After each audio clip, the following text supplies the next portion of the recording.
Halo, semangat pagi sahabat Dolanesia, apa kabar? Saya harap Anda tetap mematuhi protokoler kesehatan ya, agar kita semua dapat melewati pandemi COVID-19 ini dalam keadaan sehat walafiat. Amin.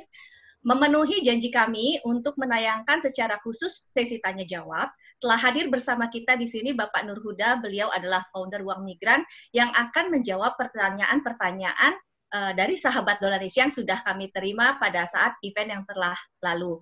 Ya. Bersama saya Intan, inilah Dolanesia Q&A. Apa kabar Pak Nur Huda? Alhamdulillah baik. Lahir batin ya Pak. Ya, sama-sama. Oke Pak, sebelum kita mulai ke pertanyaannya, boleh nggak Pak, kami dan sahabat Dolanesia di-refresh kembali dengan apa yang Bapak sampaikan pada saat event yang telah lalu Pak. Silakan Pak. Ya, intinya di event kemarin kan saya sudah cerita tentang bagaimana sih kita menghadapi sebuah grief, atau kalau grief itu kan sebetulnya kesedihan, kepedihan itu bisa muncul di mana aja. Nah, salah satu yang kita hadapi hari ini itu kan COVID itu ya. Semua kita sudah rencanakan. Kalau saya sendiri kan sudah merencanakan, oh ini liburan summer, nanti udah ke Jogja, jalan-jalan, udah booking tiket, kita udah ngebayangin lah gitu. Tiba-tiba ada peristiwa kayak beginian kan kita kemudian ada yang hilang. Itu dari sisi yang sangat sederhana. Belum lagi yang sudah punya usaha bisnis, belum lagi yang travel agent, belum lagi upaya-upaya yang lain. Makanya ada seorang ahli psikolog yang saya kutipkan bahwa ketika menghadapi grief itu rumusnya itu biasanya kalau kita sedih itu ada tears, air mata lah, disingkat oleh dia namanya tears. T yang pertama itu adalah coba Mbak yang tadi yang sebelumnya Mbak. Sebelum yang tears dulu. Nah, tears yang pertama itu adalah mereka itu T pertama itu adalah to accept the reality. Ya udah mau kayak gimana lagi? Kita harus accept. Lebih cepat accept lebih bagus. Karena setelah accept itu yang I selanjutnya itu adalah experience pain-nya. Apapun juga kalau kita ada masalah itu pasti ada pain-nya gitu. Nah, tetapi kan kita harus segera move on. Makanya ada adjust itu, dia harus adjust dan yang kemudian reinvent reality. Realitasnya itu sama. Kita sekarang itu tetap orang Indonesia, kita semua, saya juga tetap orang Indonesia yang sekarang ada di Singapura, tetapi cara mereinterpretasikan atau cara melihat dunia ini harus dengan cara baru gitu. Makanya kalau sekarang itu kan sering disebutnya sebagai new normal itu loh Mbak Intan. Ya normal, tapi kondisi kita harus sadar, jangan-jangan nanti bisa juga kita ini kena juga kan dari COVID ini, makanya perlu ada protokol baru. Nah, kemudian ada selanjutnya Mbak Intan, di selanjutnya itu kemudian saya bicara tentang bagaimana sih cara kita itu kurva untuk menghadapi krisis itu. Yang pertama ya memang biasanya kita denial. Wah, nggak mungkin lah ini terjadi di kita, kalau di Indonesia ini kan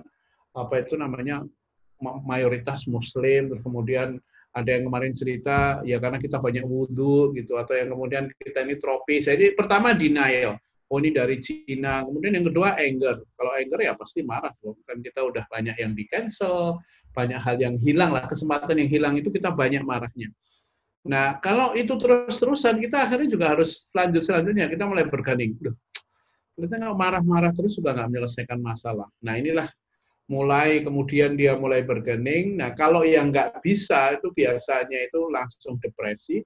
Tapi kalau yang mampu bounce back, yaitu pada acceptance. Nah pada konteks inilah kemudian Mbak Intan di sini saya sebagai orang yang tinggal di sini yang mempunyai saya kira ada tanggung jawab karena kebetulan saya di sini itu adalah lumayan privilege lah kalau datang ke sini sebagai tinggal di Singapura, bekerjanya itu di di fellowship lah. Misalnya bukan di wilayah yang pekerjaan fisik yang menyebabkan saya tidak mempunyai waktu lebih gitu. Nah, kemudian karena itulah tapi pada saat yang bersamaan saya ketemu dengan mbak-mbak di sini para pekerja migran ini yang jumlahnya itu nggak sedikit, ada sekitar 120 ribuan lah, yang tidak semuanya itu mendapatkan treatment atau perlakuan yang baik dan menyenangkan.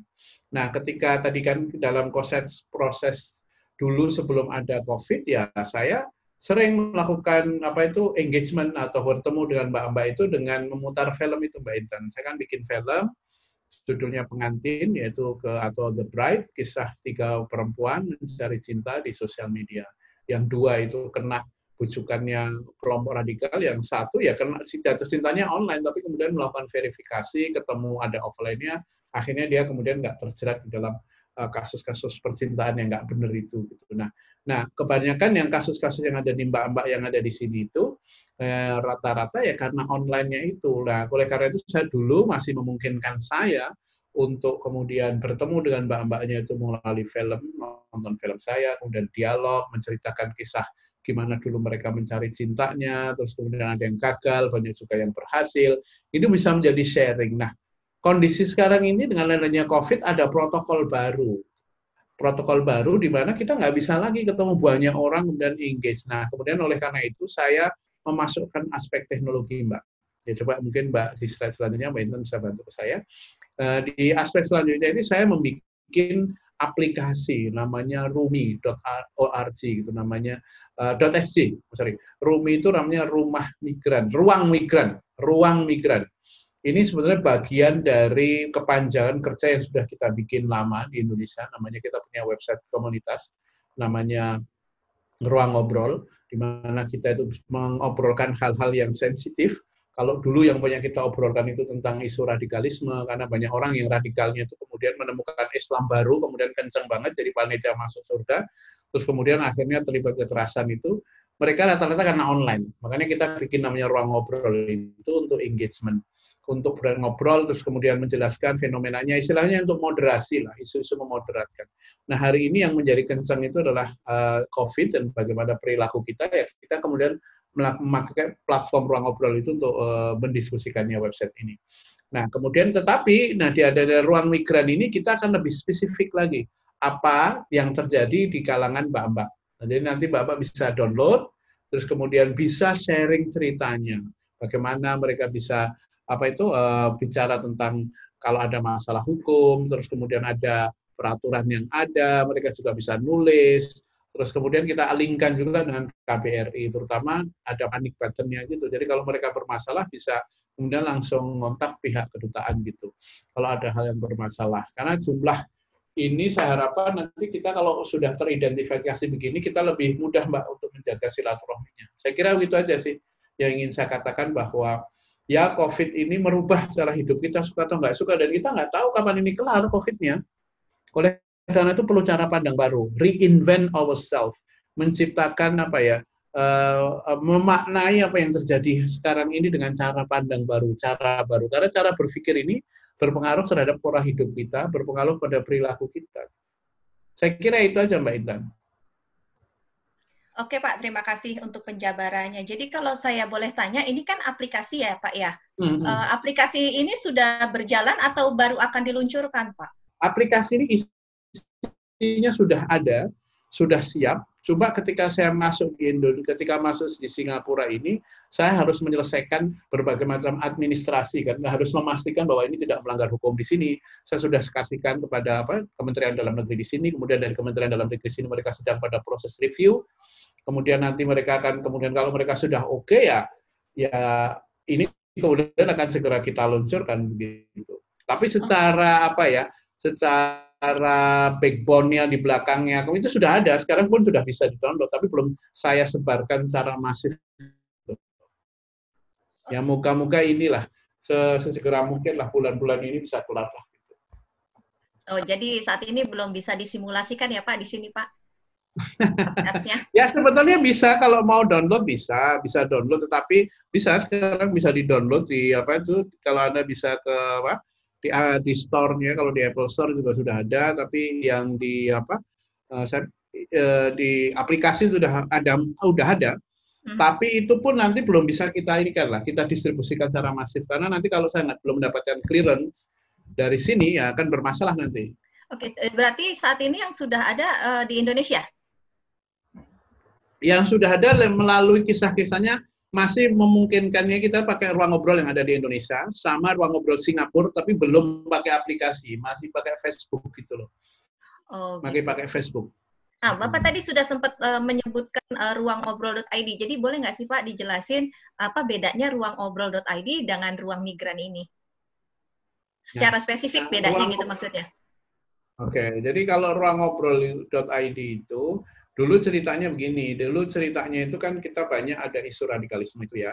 Nah, kemudian saya lihat orang itu selalu selalu percaya konspirasi. Wah, ini bukan terjadi di kita lah, ini mesti anti asing atau ini untuk upaya untuk menyudutkan umat Islam. Ini konspirasi itu banyak muncul ketika setiap kali ada peristiwa-peristiwa kekerasan yang berbasis agama. Nah, oleh karena itu saya kemudian punya ide mengumpulkan para ustadz dari NU 10, Muhammadiyah 10, karena ini organisasi yang terbesar. Terus kemudian kita juga mengundang para mantan, yaitu para mantan narapidana terorisme atau kombatan dari Afghanistan atau Murni, yang mereka sendiri sudah ingin memulai hidup baru.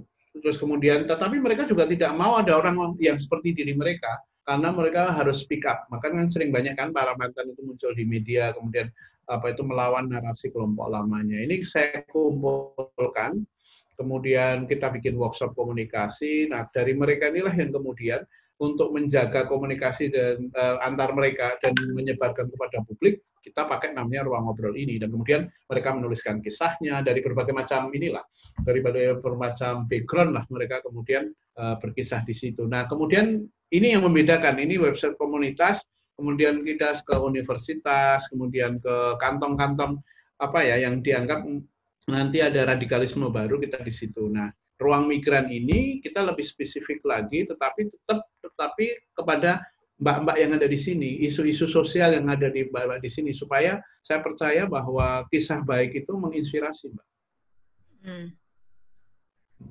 Kira-kira begitu. Jadi nanti mbak-mbak ini bisa bercerita kisah mereka gimana, kemudian kita ajari bikin film. Kan sebetulnya di sini sudah ada banyak kegiatan-kegiatan seperti itu. Jadi tugas saya itu hanya menjahit apa yang sudah ada dan memasukkannya menjadi sebuah cerita sendiri gitu ya. Orang bisa mencarinya gampang gitu.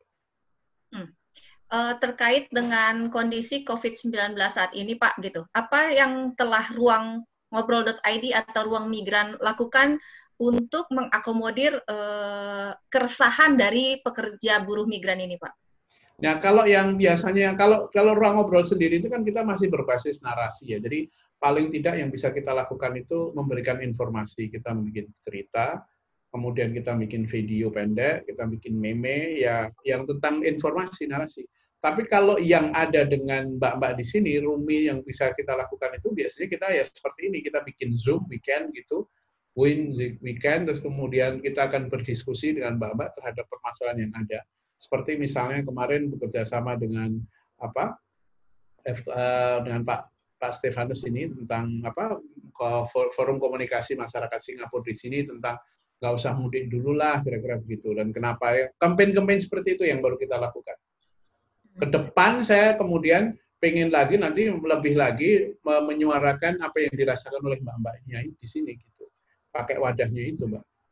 Oh gitu.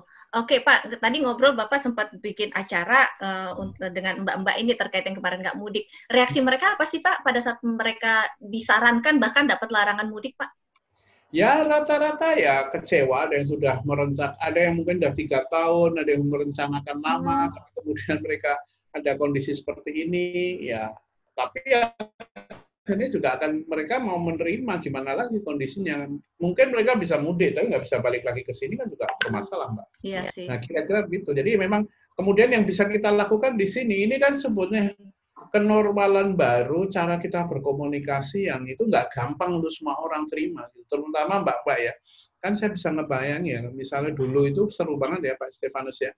Mbak-mbak itu kalau minggu dia bisa nongkrong di mana, terus bisa ngobrol antar mereka, kumpul, melepaskan penatnya yang selama ini dengan tuan mereka, dengan majikan mereka, kan tinggal di Singapura itu kan kecil-kecil ya flatnya ya, jangan bayangan seperti Indonesia ada halaman, jadi nggak semuanya begitu. Ya jadi kalau dulu mereka pas sebelum ada COVID kan mereka majikannya kerjanya di kantor, tapi kalau sekarang kan di-encourage untuk stay at home. Untuk kerja dari kantor ya. Jadi ketemu setiap saat, ya ada ruang privacy juga. Itu juga ya, kalau nggak ditangani dengan baik ya, menciptakan psikis tersendiri, saya kira begitu. Oke Pak, kan Bapak tuh sangat berfokus kepada para pekerja migran ya Pak. Ini ada pertanyaan agak kurios gitu sebenarnya. Sebenarnya hal seksi apa sih Pak yang menjadi daya tarik Bapak untuk mengakomodir pekerja migran ini? Kok sampai Bapak bikin aplikasi khusus untuk mereka gitu? Nah, ya, jadi sebetulnya yang tadi kan saya bilang di awal, Sebenarnya kan saya duduk manis sebagai fellowship di NTU, Nanyang Technological University, ya bisa-bisa aja begitu. Tapi kemudian karena saya ini sejak kecil itu biasakan oleh ibu saya itu untuk selalu apa ya, kalau orang Jawa bilang itu migunaning tumraping liyo gitu. Jadi kita itu berguna, bermanfaat bukan yang lain. Ngambillah porsi apapun menjadi bagian dari penyelesaian permasalahan yang ada. Yang saya saksikan ketika datang di sini yang paling banyak kelihatan banyak bermasalah itu ya isu mbak-mbak ini. Padahal jumlah mereka itu kalau total di seluruh Indonesia itu yang orang Indonesia yang kemudian bekerja di luar negeri itu jumlahnya mungkin sebanyak penduduk Singapura lebih, hampir sampai 6 sampai 7 juta orang Indonesia di luar negeri. Dan mereka ini kan yang ngeluarin apa yang ngirim duit remittance-nya itu berapa miliar-miliar bahkan triliunan ke Indonesia. Tapi kisah pedih mereka itu tetap ada terus gitu loh. Nah, bagaimana saya mulai dari hal yang kecil banget karena saya tinggalnya di Singapura. I want to do something small. Semoga ini bisa direplikasi kemana-mana gitu loh. Bahwa minimal mereka ketika ada di sini itu hak-haknya terpenuhi dan tidak terdolimi gitu loh. Kira-kira itu aja sih sebetulnya. Terkait dengan itu lagi deh Pak, saya jadi juga pengen tahu nih, Bapak pernah mendapatkan cerita lucu atau menarik nggak ya mengenai pekerja migran yang curhat terutama karena mereka udah nggak bisa ngapa-ngapain lah saat ini gitu? Ya, kalau mereka ada yang kemarin yang mungkin paling bukan kasihan ya, tapi bukan lucunya tapi pedih gitu ya. Misalnya kan mbaknya ini kebetulan agak manis lah, kira-kira gitu, cantik gitu. Nah, tadi karena dulunya dia majikannya bisa langsung pergi gitu, suaminya yang terutama yang laki bisa pergi. Tapi karena sekarang ada di rumah, ya yang majikan perempuannya cemburu, dia suruh keluar gitu. Ya, jadi itu kan weekend gitu dia harus kemana? Dia terpaksa pindah satu ke teman yang lain, kemudian wilayah yang lain, ya dia kemudian ingin mencari aktivitas yang lebih bermanfaat gitu. Karena memang ngumpul-ngumpul udah nggak boleh Mbak banyak-banyak. Kira-kira hal-hal kayak seperti ini loh. Gimana kalau kita menciptakan juga, makanya tadi kan di awal sebelum kita direkam kan kita pikirkan kira-kira apa yang bisa kita lakukan bersama itu seperti apa. Karena kan juga ini kan bukan kasarnya bukan pekerjaan utama saya untuk melakukan ini. It's part of my activism gitu. Oleh karena itu mungkin perlu memang ada kayak semacam kerjasama antara kayak white collar ya orang-orang pekerja yang seperti saya diaspora di sini tetapi alhamdulillah mempunyai privilege itu juga mempunyai energi untuk dengan mbak-mbak di sini yang seringkali nggak punya privilege gitu, nggak punya kemewahan seperti yang kita punya gitu. Ya, saya kira itu aja yang ke depannya saya kenapa pengen ada aplikasi supaya teman-teman Indonesia yang kebetulan posisinya itu mirip kayak saya itu bisa juga membantu ke mbak-mbaknya ini yang seringkali bermasalah. Kira-kira sih sepertinya itu jadi platform komunikasi gitu. Oke, jadi target jangka pendek, menengah dan panjangnya apa Pak dari jangka pendeknya yang pertama kali saya itu pengen bikin sesering mungkin event sehingga event online lah terutama sehingga mbak-mbaknya untuk sosialisasi mereka mendownloadnya. Ketika sudah mendownload ini kemudian kita membuat kayak semacam konten di antar mereka sendiri. Nah kemudian jangka menengahnya itu sudah kemudian kalau saya bisa dari sekitar orang-orang mbak-mbak yang di sini itu ada sekitar 120.000, saya bisa mendapatkan 30% atau 20%-nya aja itu udah luar biasa gitu. Nah kalau nanti di jangka panjangnya ya semua buruh migran itu bisa ada di sini, saya bisa menjalin kerja sama-sama lembaga negara yang baik di Indonesia maupun yang ada di mana, yang di Jakarta sebelum pemberangkatan, ya, misalnya hal kayak begitu lebih terintegrasi gitu. Saya kira upaya yang saya lakukan ini bukan sendiri, sudah banyak yang sudah berusaha melakukannya gitu. Tapi mungkin belum terintegrasi gitu loh. Oke, kan tadi Bapak juga sempat menyebutkan bahwa saat ini kegiatan bagi buruh migran sudah nggak boleh ngumpul-ngumpul ngariung bareng gitu Pak, dan dialihkan dengan kegiatan online. Nah yang saya mau tanyakan, animo dari pekerja migran ini sendiri bagaimana Pak dengan kegiatan yang melalui Zoom segala macamnya itu Pak? Apakah mereka tetap antusias untuk terlibat mengikuti jalannya acara? Saya kira kan sekarang itu kan online itu menjadi pilihan buat mereka untuk melepas kepenatan. Salah satunya kan kemudian lari ke Facebook itu. Facebook, YouTube, apalagi kan di sini WiFi gratis karena majikannya kan bikin ya. Ada ada ya lebih mudah untuk mereka dibandingkan dengan kalau mereka di Indonesia kan mereka mikir juga dengan pulsa macam-macam. Saya kira semoga kalau Zoom-Zoom-nya yang kita lakukan, kegiatan online yang kita lakukan itu memberi manfaat buat mereka, saya kira kan animonya akan tinggi. Makanya kalau saya bikin event itu pertanyaan yang paling pertama saya lakukan itu adalah what in it for them gitu. Kalau gua kan buat beginian kira-kira apa manfaatnya buat mereka. Jadi harus itu pertanyaannya bukan what I want but what do they want gitu. Jadi ini yang pertama kali kalau kita bikin acara itu what in it for them. Apa sih manfaatnya? Ya kan makanya kalau dulu kayak misalnya dulu acara saya bikin screening film itu banyak yang datang ya karena saya bikin acaranya itu adalah tips mencari cinta di sosial media. Mbak-mbaknya mesti mau itu. Ya, karena mereka juga rata-rata banyak kesepian. Terus gimana sih kalau bersosial media aman itu kayak gimana gitu. Apakah sebenarnya caranya sederhana aja, misalnya diverifikasi, ketemu dulu lah apa itu namanya offline. Jangan bikin komitmen. Kan udah banyak itu karena yang ketipu, belum pernah ketemu aja udah jatuh cinta, ketipu, banyak itu, Mbak. Nah, kira-kira kayak begitu yang saya lakukan itu begitu meskipun saya itu PhD gitu ya. Tapi itu hanya berbagi begitu aja itu enggak. Saya kira mencoba menjadi bagian dari menyelesaikan masalah. As simple as ngedengerin ceritanya atau menciptakan mereka untuk selalu ngomongin gitu. Dan jangan kaget, orang yang jatuh cinta yang punya cucu udah banyak. Ada yang umurnya 50 gitu, dibohongin lagi. Itu kan kita pikir 50 lebih gitu, udah cerai, udah punya cucu, dibohongi lelaki lebih muda. Itu ada juga gitu. Jadi kalau tiap minggu itu sebetulnya karena saya tuh senyum-senyum kecut gimana gitu loh, kasihan dengerin mbak-mbaknya itu serius. Jadi kan kita membayangkan yang orang jatuh cinta itu mesti anak-anak EBG atau anak-anak 20, enggak juga. Ternyata cinta itu universal. Ya ampun. Pak, satu pertanyaan terakhir nih Pak, sebelum kita akhiri diskusi kali ini. Tadi kan Bapak sudah menjelaskan juga di presentasi mengenai stages-nya itu ya. Nah, kalau dari apa yang Bapak amati berdasarkan laporan-laporan yang masuk barangkali atau curhatan-curhatan, para pekerja buruh migran ini mereka sudah sampai di stages yang mana sih Pak? Apakah masih taraf kemarahan atau sudah mulai acceptance?